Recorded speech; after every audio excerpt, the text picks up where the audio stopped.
V1 flicks Bangla চ্যানেলে আপনাদের স্বাগতম জানাই। আমাদের এই চ্যানেলে মুভি এক্সপ্লেইন করা হয়। যদি আপনি এই চ্যানেলের মুভি এক্সপ্লেইনগুলি পছন্দ করেন থাকেন, সাবস্ক্রাইব করুন, লাইক করুন এবং বন্ধুদের সাথে শেয়ার করুন। একজন ব্যক্তিকে দেখতে পারি। এনবি পেশায় একজন ডাক্তার। সে তার স্ত্রী জুলিকে নিয়ে আফ্রিকার এই গ্রামে এসেছিল এখানকার অসহায় মানুষদের চিকিৎসা করার জন্য। কিন্তু আজ তার মন অনেকটাই খারাপ, কারণ সে এখানকার একটি ছোট বাচ্চাকে বাঁচাতে পারেনি। এ সময় এনবি জানতে পারে এত দিন ধরে সে যাদের সেবা দেওয়ার চেষ্টা করছিল, আজ এই গ্রামের আদিবাসীরাই তাকে মারার জন্য আসছে। কারণ গ্রামের সবাই জানতে পেরেছিল এনবি হলো একজন খ্রিস্টান ধর্মের অনুসারী। এজন্য গ্রামের সবাই এনবি আর তার স্ত্রীকে মেরে ফেলতে চায়। এনবি তাড়াতাড়ি করে তার স্ত্রী জুলিকে বিষয়টি জানায়। জুলি সেখানকার গাছের তলায় কয়েকজন বাচ্চাকে পড়াচ্ছিল। এনবি এখানে জুলিকে বলে, গ্রামবাসীরা আমাদের মারার জন্য এগিয়ে আসছে, আমাদের তাড়াতাড়ি করে এখান থেকে পালাতে হবে। এরপর এনবি আর জুলি তাদের সবকিছু ফেলে রেখে গাড়িতে করে এখান থেকে পালিয়ে যায়। আসলে গ্রামবাসীরা এতদিন জানতো না তারা দুইজন খ্রিস্টান ধর্মের অনুসারী ছিল। হয়তো গ্রামের ভিতর কেউ তাদের নামে সবাইকে মিথ্যা কথা রটিয়েছে, যার ফলে গ্রামের সবাই ধর্মের নাম করে এনবি আর জুলিকে মারার কথা চিন্তা করছিল। এদিকে এনবি তার স্ত্রী জুলিকে নিয়ে কয়েক কিলোমিটার দূরের ছোট একটি বিমানবন্দরে চলে আসে। এই বিমানবন্দরে আমরা ব্যান নামের একজন পাইলটকে দেখতে পারি। ব্যানের কাছে তার একটি ছোট বিমান ছিল। এজন্য ব্যান এখানকার ম্যানেজমেন্টের কাছে তার বিমান ওড়ার জন্য অনুমতি চায়, কিন্তু এখানকার প্রধান কর্মকর্তা তাকে পারমিশন দিতে রাজি না, কারণ ব্যানের কাছে তার কোনো সঠিক ডকুমেন্ট ছিল না। এছাড়া তার বিমানের অবস্থাও অনেকটাই খারাপ, যে কোনো সময় কোনো দুর্ঘটনা ঘটতে পারে। কিন্তু ব্যান বিমান ম্যানেজমেন্টকে ঘুষ দিয়ে কোনোরকমভাবে এখান থেকে বের হবার পারমিশন নিয়ে নেয়। এরপর আমরা বাহিরে এনবি আর জুলিকে দেখতে পারি। এনবি এখানে ব্যানকে বলে তাদেরকে সাথে নিয়ে যাওয়ার জন্য, কিন্তু ব্যান এদিকে তাদের বিপদের সুযোগ নেয়। সে এনবির থেকে ডাবল ভাড়ার দাবি করে। এ সময় এনবির কাছে ব্যানের দাবি মেনে নেওয়া ছাড়া আর কোনো উপায় ছিল না, কারণ নিজের জীবনের চেয়ে টাকার মূল্য তো আর বেশি না। তাদের যে করেই হোক এখান থেকে বের হয়ে যেতে হবে। এরপর এনবি আর জুলি সহ তারা সবাই বিমানে উঠে পড়ে। এনবির সাথে এখানে আরো 5 জন যাত্রী ছিল। ব্যানকে নিয়ে মোট 8 জন। তারা ধীরে ধীরে সামনের দিকে এগিয়ে যায়। এনবি মনে মনে চিন্তা করে বাড়িতে যাওয়ার পর সবার আগে সে তার মা বাবার সাথে দেখা করবে, কিন্তু সে আসলে জানতো না তার ভাগ্যে অন্য কিছু লেখা ছিল।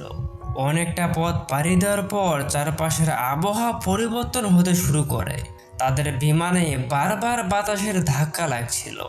এমন অবস্থায় বিমানের সবাই অনেকটাই ঘাবড়ে ওঠে, কিন্তু এদিকে ব্যানের কোনো সাড়া শব্দ নেই। সে ঠান্ডা মাথায় তার বিমান চালিয়ে যাচ্ছে। ব্যান সবাইকে বলে, ভয় পাওয়ার কিছু নেই, এগুলো আমার প্রতিদিনের কাজ, তোমরা সবাই শান্ত হয়ে বসে পড়ো, বাকিটা আমি সামলে নেব। কিন্তু এর একটু পরে আমরা দেখতে পারি আবহাওয়ার অবস্থা আর অনেক খারাপ হয়ে যায়। প্রচণ্ড বাতাসের কারণে ব্যান বিমানটিকে কন্ট্রোল করতে পারছিল না। এ সময় বাতাসের এক বিশাল বড় ধাক্কায় বিমানের এক পাশের পাখা ভেঙে যায়। এজন্য তাদের বিমানটি অনেক তাড়াতাড়ি নিচের দিকে নেমে আসছিল। এরপর আমরা দেখতে পারি বিমানটি গিয়ে মাটির সাথে ক্র্যাশ করে। এখানে তাদের ভিতর ম্যাক্স নামের একজন তার স্ত্রীকে হারিয়ে ফেলে, আর এনবি সহ বাকিরা ভাগ্যক্রমে প্রাণে বেঁচে যায়। কিন্তু এদিকে এনবির স্ত্রী জুলি তার পায়ে অনেক আঘাত পেয়েছিল। সে ভালোভাবে দাঁড়াতে পারছিল না। তাকে দেখে মনে হচ্ছিল তার পা হয়তো ভেঙে গেছে। এই মরুভূমির মাঝে দূর দূর পর্যন্ত কোনো মানুষের অস্তিত্ব নেই। তাদের আশেপাশে সিংহসহ ভয়ঙ্কর সব প্রাণীরা ঘুরে বেড়াচ্ছিল, যে কোনো সময় তাদের উপর হামলাও করতে পারে। আগামী 2 সপ্তাহ পর্যন্ত তাদের বাঁচার আশা করে কোনো লাভ নেই, কারণ এই রাস্তা দিয়ে 2 সপ্তাহ পর পর কমার্শিয়াল কোনো বিমান ফ্লাই করে। তাদের ভাগ্য যদি ভালো থাকে তাহলে তারা কোনো সাহায্য পেতে পারে। এজন্য আগামী 14 দিন পর্যন্ত তাদের এখানেই কোনোভাবে বাঁচার চেষ্টা করতে হবে। কিন্তু সমস্যা হলো তারা কি আদৌ এখানে সার্ভাইভ করতে পারবে, যেখানে মানুষ এই মরুভূমির মাঝে 7 দিনও বেঁচে থাকতে পারে না। তার উপর আবার তাদের আশেপাশে হিংস্র সব প্রাণীরা ঘুরে বেড়াচ্ছিল। এরপর আমরা দেখতে পারি তাদের মাঝের থম নামের একজন ব্যক্তি ব্যানকে গালিগালাজ করছিল, কারণ একমাত্র ব্যানের জন্যই তারা আজ এই অবস্থার শিকার হয়েছে।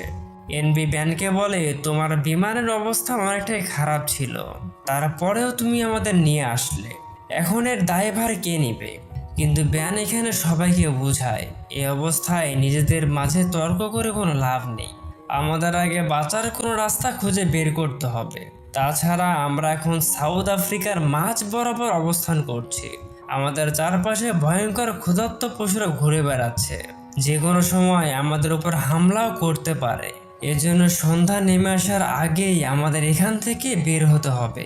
আমি একবার ম্যাপে দেখেছিলাম এখান থেকে খানিকটা দূরে মানুষের বসতি রয়েছে, আমাদের সেখানে গিয়ে কোনো সাহায্য আনতে হবে। সবাই ব্যানের কথা মতো যাওয়ার জন্য রেডি হয়ে যায়, কিন্তু এখানে এনবি তাদের সাথে যাবে না, কারণ জুলির অবস্থা অনেকটাই খারাপ, সে তো আর হাঁটতে পারবে না। এজন্য এনবি সিদ্ধান্ত নেয় সে জুলির সাথেই থাকবে। সে বাকি সবাইকে বলে, তোমরা সেই গ্রামের দিকে চলে যাও, যদি কোনো সাহায্য পাওয়া যায় তাহলে আমাদের জন্য পাঠিয়ে দিও।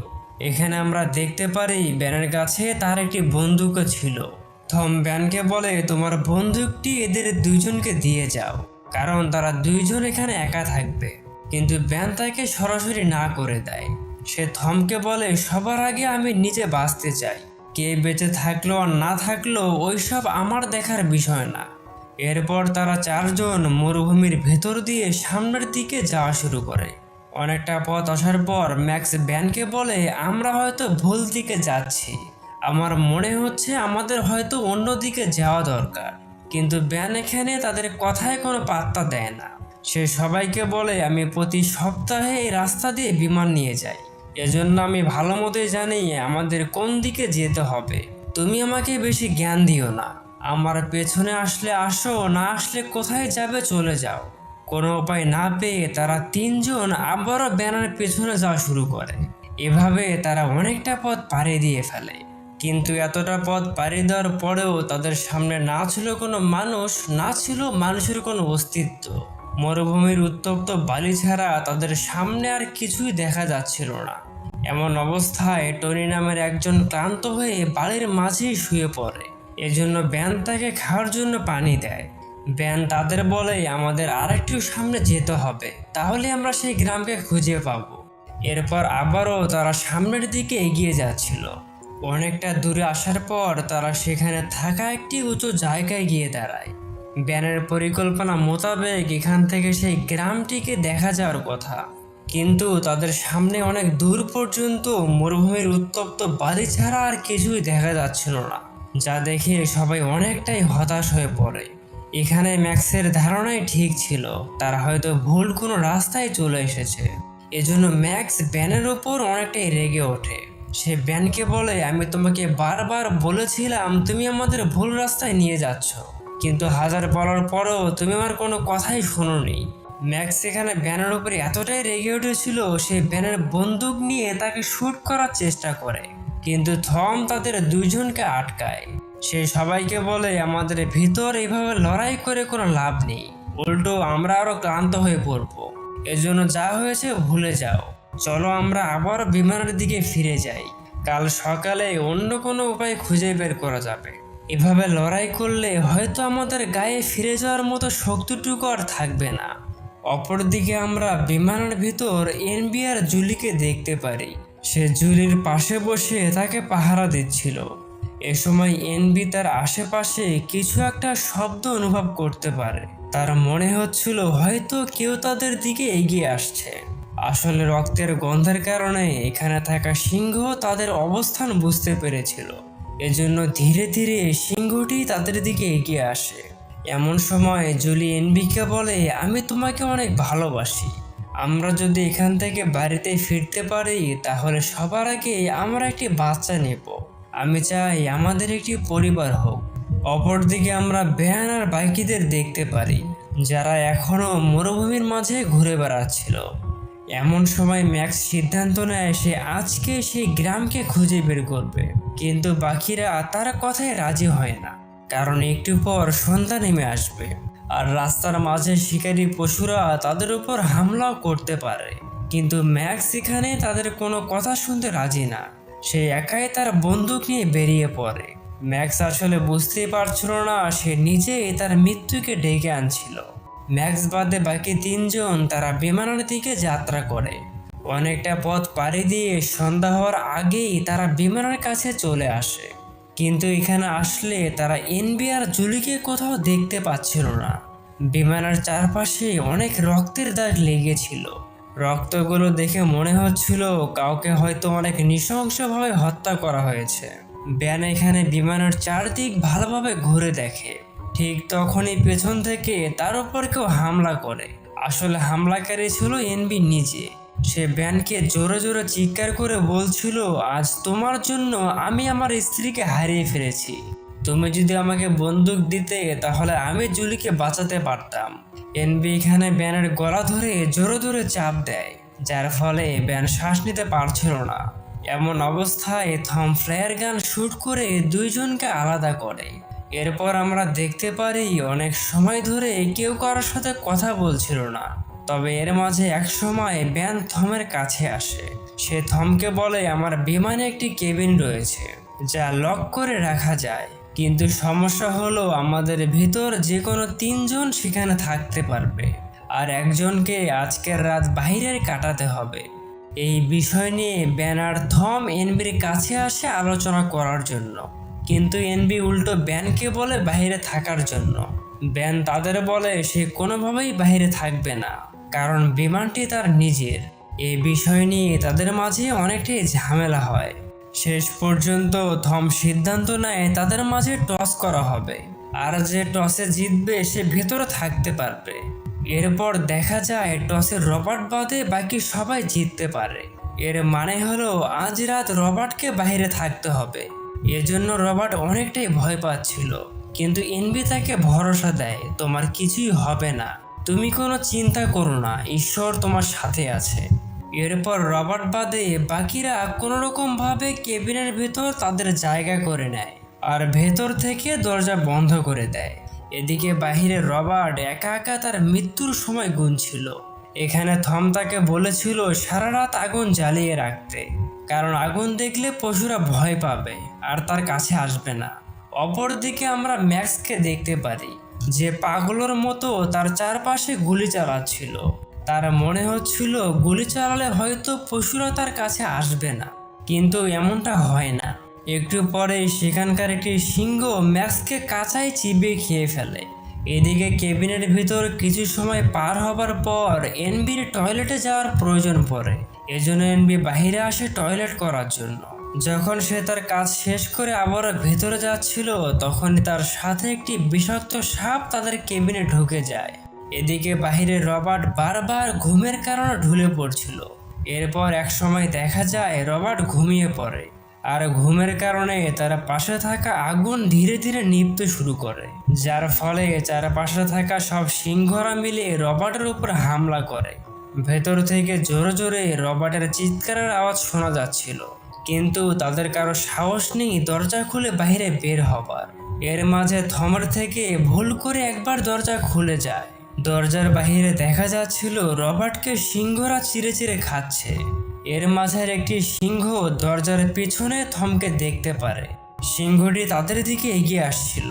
এর ভেতরেই থম কোনোভাবে দরজা বন্ধ করে দেয়, কিন্তু তাদের বিপদ এখনো শেষ হয়নি। ক্যাবিনের ভেতরে সেই সাপটি থমকে কামড় দেয়, কিন্তু সময় থাকতেই ব্যান কোনোভাবে চাকু দিয়ে সাপের কামড় দেওয়া জায়গা কেটে ফেলে, যেন সাপের বিষ তার সম্পূর্ণ গায়ে উঠতে না পারে। আর সেই সাথে ব্যান সাপটিকেও মেরে ফেলে। এভাবে তারা তিনজন আজকের রাত কোনোভাবে কাটিয়ে দেয়। পরদিন সকালে এনবি সবার আগে বাইরে বের হয়, আর সেখানে থাকা একটি গাছের তলায় গিয়ে বসে পড়ে। এদিকে আমরা দেখতে পারি বিমানের চারদিকে রক্তের বন্যা বয়ে যাচ্ছিল। বিমানের সব জায়গায় রক্ত লেগে আছে।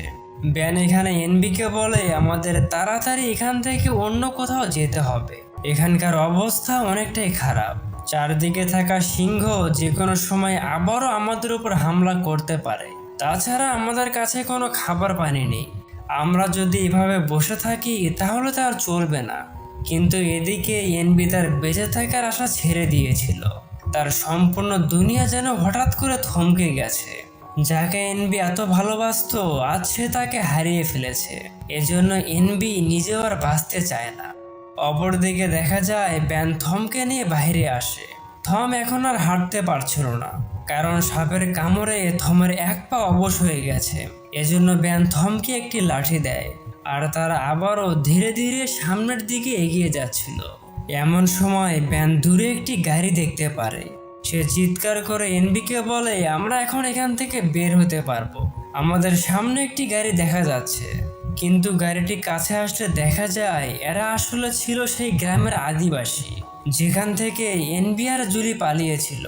তারা এনবিকে মারার জন্য মরুভূমির মাঝে গাড়ি নিয়ে তাকে খুঁজে বেড়াচ্ছিল। এখানে তারা এনবি সহ বাকিদের আটক করে। সেই সাথে তাদের ভিতরে একজন এনবিকে অনেক গালিগালাজও করছিল। এখানে আমরা জানতে পারি থম নিজেও তাদের গ্রামেরই একজন বাসিন্দা। এজন্য সে আদিবাসীদের বোঝানোর চেষ্টা করে, কিন্তু তারা থমের কোনো কথা শুনতে রাজি ছিল না। আদিবাসীরা মনে করছিল এনবি এখানে পশুদের হাড় কালোবাজির করার জন্য এসেছিল। তারা বিমানের মাঝে হাড় সহ কয়েকটা বক্সও দেখতে পারে, যা আসলে ব্যানের ছিল। ব্যান এখানে তাদের বলে, আমি নিজে এগুলো কালোবাজারি করে থাকি, এখানে এনবির কোনো দোষ নেই। কিন্তু আদিবাসীরা ব্যানের কোনো কথা শুনতে রাজি না। তারা এনবিকে শুট করতে যাচ্ছিল, এমন সময় থম তাদের বাধা দেয়। সে আদিবাসীদের বলে, আমাদের মারার চেষ্টা করলে এর পরিণতি তোমাদের জন্য অনেক খারাপ হতে পারে। থমের এমন কথায় রেগে গিয়ে তারা আগে থমকে শুট করে, যা দেখে এনবি আর ব্যান অনেকটাই শক হয়ে যায়। তারা ধরেই নিয়েছিল তাদের দুইজনকে আদিবাসীদের হাতেই মরতে হবে। এরপর দেখা যায় আদিবাসীরা ব্যান আর এনবিকে মরুভূমির মাঝে দাঁড় করিয়ে রাখে। আদিবাসীদের ভিতরে একজন তাদের উপর বন্দুক তাক করেছিল। এর মাঝে একজন বলে, আমি গ্রামে ফিরে গিয়ে বড় কোনো গাড়ি নিয়ে আসব, কারণ এতগুলো বক্স একসাথে আমাদের এই ছোট গাড়িতে ওঠানো সম্ভব না। এজন্য সে গাড়ি নিয়ে তাদের গ্রামের দিকে চলে যায়। বাকি দুইজন ব্যান আর এনবিকে পাহারা দিচ্ছিল। এভাবে অনেক সময় পার হয়ে যায়, আর তারা এখানে বারবার এনবি এবং ব্যানকে পানি খাওয়ানোর লোভ দেখাচ্ছিল, কিন্তু খেতে দেয় না। আসলে তারা তাদের সাথে মজা নিচ্ছিল। এরপর সকাল থেকে শুরু করে বিকাল নেমে আসে, আর আমরা দেখতে পারি আদিবাসীদের দুইজন সেখানেই ঘুমিয়ে পড়েছে। তাদের এই সুযোগকে কাজে লাগিয়ে ব্যান ধীরে ধীরে এগিয়ে গিয়ে তার বন্দুক নেওয়ার চেষ্টা করে। কিন্তু যখনই ব্যান অনেকটা কাছে চলে আসে, ঠিক তখনই শিকারী লোকটির ঘুম ভেঙে যায়, আর সে তার বন্দুক দিয়ে ব্যানের উপর শুট করে। কিন্তু ব্যানের ভাগ্য ভালো ছিল, বন্দুকের ভিতর কোনো গুলি ছিল না। এই সুযোগে ব্যান তার উপর হামলা করে। এদিকে আবার তার অন্য সাথী ব্যানকে শুট করার জন্য তার হাতে বন্দুক নেয়, কিন্তু তখনই পেছন থেকে এনবি এসে তাকে ঘাবড়ে ধরে, আর তার নিজের বন্দুক দিয়েই তাকে মেরে ফেলে। তবে মারার পর এনবির অনেকটাই খারাপ লাগছিল, কারণ সে একজন ডাক্তার, আর একজন ডাক্তার হয়ে সে কিভাবে কোনো মানুষকে মেরে ফেলতে পারে। ডাক্তারের কাজ তো মানুষকে বাঁচানো। কিন্তু ব্যান তাকে বোঝায়, আমাদের জীবন বাঁচানোর জন্য তোমাকে এমনটা করতে হয়েছে, এখানে দোষের কিছু নেই। এরপর ব্যান এনবিকে বলে, আমাদের তাড়াতাড়ি এখান থেকে পালাতে হবে, কারণ যে কোনো সময় সেই আদিবাসী গাড়ি নিয়ে চলে আসতে পারে, আর আসার পর তাদের সাথীদের এমন অবস্থা দেখতে পারলে আমাদের বাঁচার আর কোনো উপায় থাকবে না। কিন্তু এদিকে আবার এনবির অবস্থা অনেকটাই খারাপ। তার এক পায়ে গুলি লেগেছে, যার কারণে এনবি ভালোভাবে হাঁটতে পারছিল না। এজন্য ব্যান এনবিকে তার কাঁধে নেয়। এরপর তারা দুইজন মিলে ধীরে ধীরে সামনের দিকে এগিয়ে যাচ্ছিল। একটু দূরে যাওয়ার পরেই এনবি মাটিতে শুয়ে পড়ে। এখন সে আর কোনোভাবেই হাঁটতে পারবে না। হাঁটতে গেলে তার অনেকটাই কষ্ট হচ্ছিল, কিন্তু এখানে ব্যান তাকে ভরসা দেয়, আমাদের আর একটু দূরে যেতে হবে, সামনে একটি পাহাড় দেখা যাচ্ছে, যেখানে কোনো সিংহ আসতে পারবে না। আমি তোমাকে পাহাড়ের উপর রেখে সাহায্যের জন্য সেই গ্রামের দিকে বেরিয়ে যাব। ব্যানের কথাই এনবি ভরসা পায়, আর আবারও তারা সামনের দিকে এগিয়ে যাওয়া শুরু করে। অনেক কষ্ট করে তারা দুইজন পাহাড়ের ধার পর্যন্ত চলে আসে, কিন্তু এখান থেকে তাদের পাহাড়ের উপরে উঠতে হবে।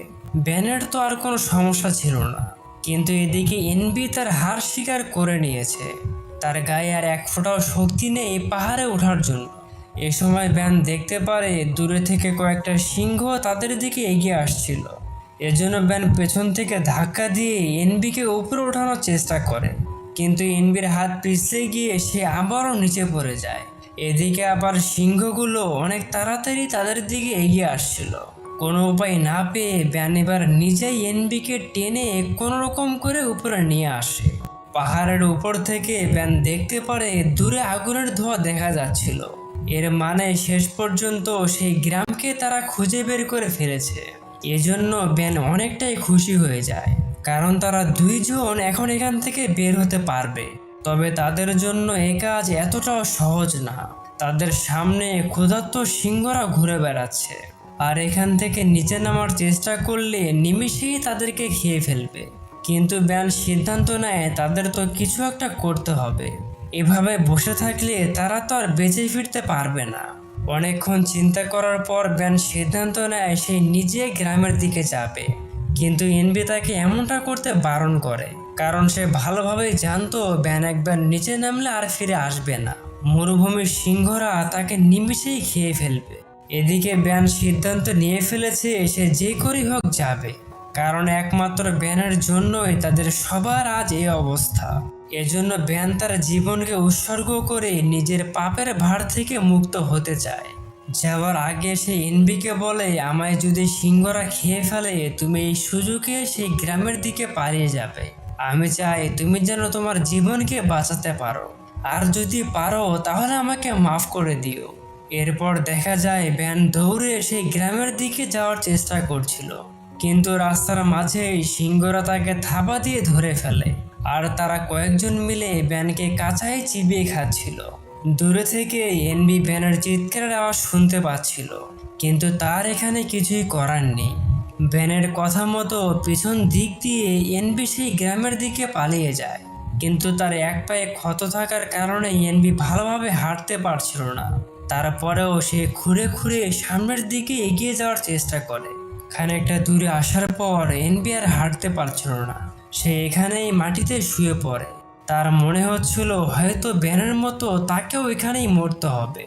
এমন সময় দেখা যায় সামনে থেকে কয়েকটা নেকড়ে তার দিকে এগিয়ে আসছিল। তারা এনবির উপর হামলা করার চেষ্টা করে। এনবি তার হাতের লাঠি দিয়ে নেকড়েদের তার কাছে আসতে দেয় না। এমন সময় আকাশ থেকে বিকট শব্দে বিদ্যুৎ চমকানোর আওয়াজ আসে, যার কারণে নেকড়েগুলো ভয় পেয়ে এখান থেকে পালিয়ে যায়। এরপর আমরা দেখতে পারি মরুভূমির মাঝে জোরে সোরে বৃষ্টি নেমে আসে। বৃষ্টির পানি দেখে এনবি অনেকটাই খুশি হয়, কারণ সে আজ কয়েকদিন পর পানি দেখতে পেল।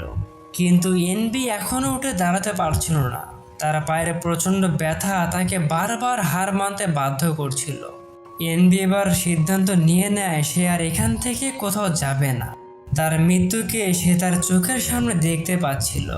কিন্তু বৃষ্টি থেমে যাওয়ার পর এখানকার কয়েকজন গ্রামবাসী এনবিকে দেখতে পারে, আর এরপর আমরা দেখতে পারি তারা এনবিকে তাদের গ্রামের দিকে নিয়ে যায়।